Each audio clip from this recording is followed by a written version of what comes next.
Hi everyone and welcome to this development update from SITEnetwork. So in this particular video, we're going to be talking a little bit about one of the YouTube videos we recently released, which some of you may have seen.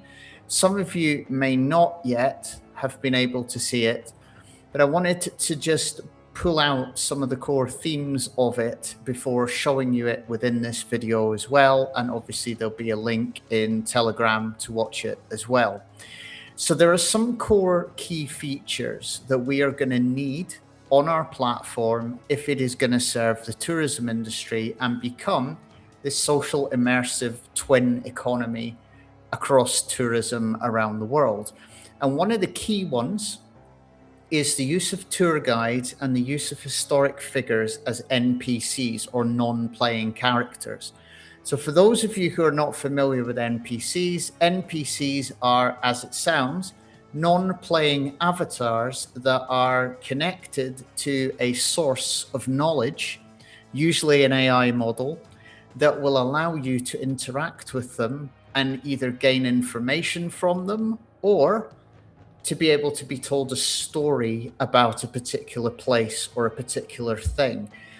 And these particular NPCs are so important to a tourism project because they create authenticity and they create emotional connection.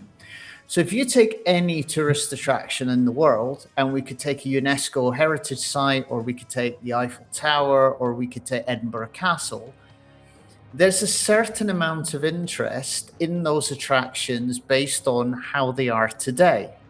So, for example, if I was taking, let's say, the Eiffel Tower, people want to see the Eiffel Tower, they want to climb the Eiffel Tower, and they want to see the views from the top.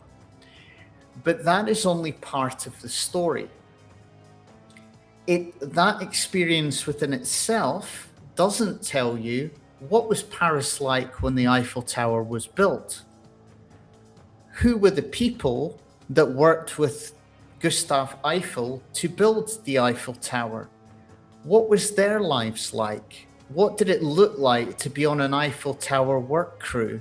How long did it take to build the Eiffel Tower? What famous historic events or movie scenes have occurred at the Eiffel Tower?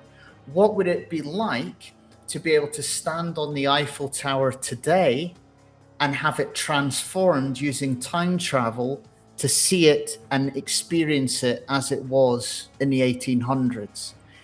And these guides and NPCs are essentially the bread and butter, the lifeblood of these types of time travel and detailed experiences. In the video you're about to see, you'll see an example of a historic NPC that's a drayman that used to work in Glasgow. And you'll see that it tells the story of his horse, and it tells the story of his deliveries of Scotland's other national drink, Iron Brew. But you wouldn't necessarily have thought about exploring the history of Glasgow and the history of the people like that unless you were able to meet in the real experience the drayman, the historic figure, and him take you backwards. So if you can imagine, if you're visiting the Eiffel Tower again, we want you in SITEnetwork to be able to, yes, see it, climb it, experience it from the top, but then have these interactions with these guides that can give you challenges, can give you adventures, can give you things to do, as well as these historical figures that can then change the scene, take you back in time, and let you experience the Eiffel Tower in ways that you just cannot physically do today. And that's the beauty of immersive tourism, is taking what we have today and merging it using the technology to the experiences of yesterday. So that's the background as to why we want tour guides and NPCs in the platform. I'm now going to show you the original YouTube video that we released recently.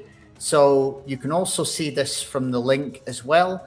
But the point of this introduction was to give context to that video. So enjoy the video and I'll see you in the next one. It's great to see places as they are now, but sometimes the most interesting stories lie in their past. So, as well as our contemporary tour guides, SITEnetwork has added historic AI characters that you can speak to through time.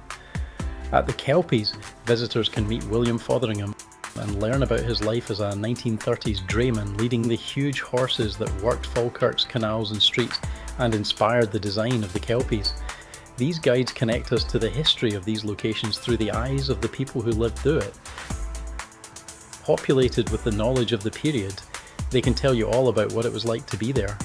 And in this case, these stories can even support contextual advertising. Here William proudly tells about his horse Carnera, known at the time as the largest horse in the world, and how it pulled the delivery cart for Scotland's other national drink, Iron Brew. He then sends us to find it, not a pop-up or a billboard, as a three-dimensional object in the world. Finding this activates images or video content for advertising, and even QR discount codes for buying the product directly online. SITEnetwork visitors can use their own, or the local, currency, or even SITEnetwork's XPED tokens to make these purchases. Here we combine heritage, brand placement, and visitor engagement in one interactive experience. So there you are. You've got the historic context, you've got the character, you've got the advertising and brand placement, you've got the opportunity for XPED to be one of the ways to transact in those experiences as well. And that's how we take one core concept and put it together to show how it works to create unique experiences across SITEnetwork. Thank you for watching.